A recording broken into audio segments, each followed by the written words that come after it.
C'est un livre extrêmement engagé qui montre à quel point la littérature israélienne est vivace, créative et vraiment un gros coup de cœur pour nous ici à la librairie.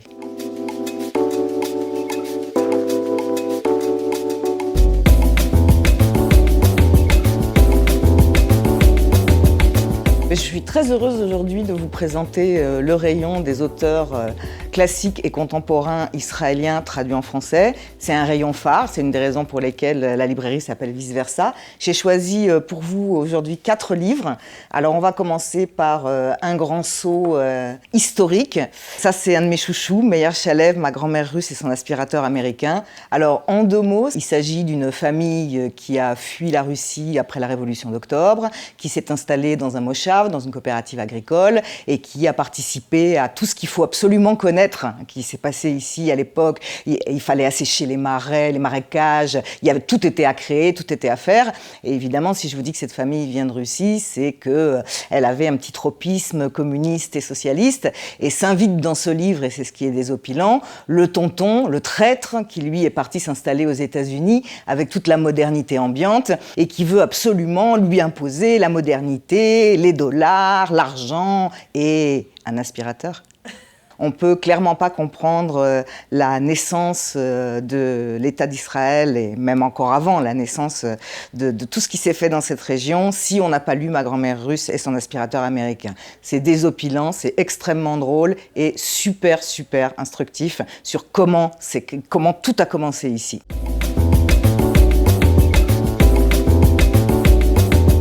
Alors, on continue notre grand saut dans le temps, et là, c'est du contemporain. Liat Shoham, Terminus Tel Aviv. J'adore Liat Shoham parce que c'est une telle façon de découvrir la société israélienne à travers ces romans qui sont des polars, ce qu'on pourrait appeler des polars sociologiques.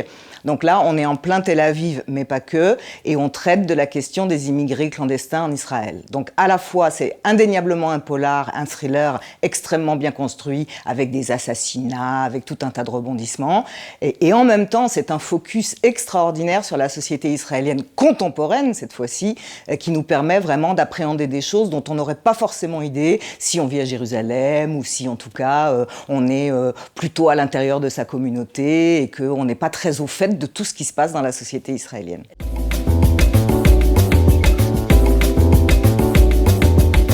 Alors, pour continuer, j'ai choisi une nouveauté. Gros coup de cœur, là aussi. Ayelet Gundar Goshen, La menteuse et la ville. C'est sorti il y a à peine quelques mois. Donc, qui est Ayelet Gundar Goshen? Elle est diplômée de psychologie de l'Université de Tel Aviv. Elle est scénariste. Elle a écrit déjà pas mal de livres, dont Une nuit Markovitch, qui a eu le prix Viso en 2017. C'est la jeune génération d'écrivains israéliens. Elle a 38 ans. Et elle est sur une thématique qui gratte et qui pique pas mal en ce moment, qui est celle du mensonge. Donc 2 personnages principaux dans ce très beau livre. Une jeune adolescente qui s'ennuie beaucoup dans sa vie et qui ne trouve rien de mieux pour la pimenter que d'accuser un chanteur assez connu de viol. Donc elle devient subitement une héroïne, et tout ça est sur la base d'un énorme mensonge, et ce chanteur se retrouve inculpé alors que on va découvrir qu'il n'a pas fait grand-chose. Ça fait écho à des faits d'actualité. On va bientôt recevoir le nouveau livre de Vanessa Springora, et là aussi on va apprendre des choses passionnantes. Et puis le deuxième personnage, c'est une vieille dame juive marocaine qui usurpe l'identité d'une de ses meilleures amies, Rivka, qui est une rescapée des camps.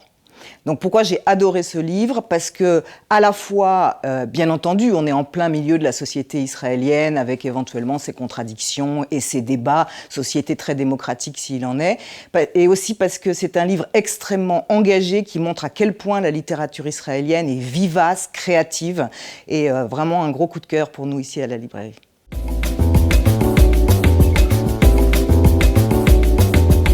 Alors, dernier titre de notre petite sélection du jour, Yonatav Sagiv, Secrète Polichinelle, publié par une maison d'édition qu'on adore, nous, c'est l'Antilope, qui fait des choix littéraires vraiment formidables.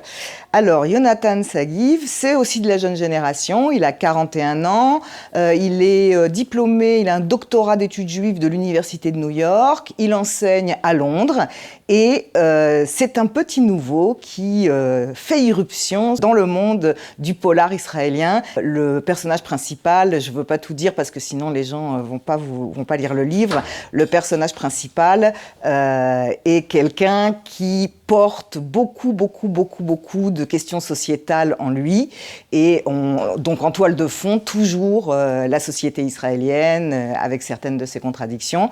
Et je me suis laissé dire que c'était le premier d'une longue série. Donc on attend vraiment avec impatience la suite. C'est vraiment un roman extrêmement drôle qui montre encore une fois la vivacité de cette jeune littérature israélienne d'aujourd'hui et qui, toujours en toile de fond, nous permet de renifler les enjeux de cette société extrêmement dynamique dans laquelle nous vivons. Donc gros coup de cœur pour nous.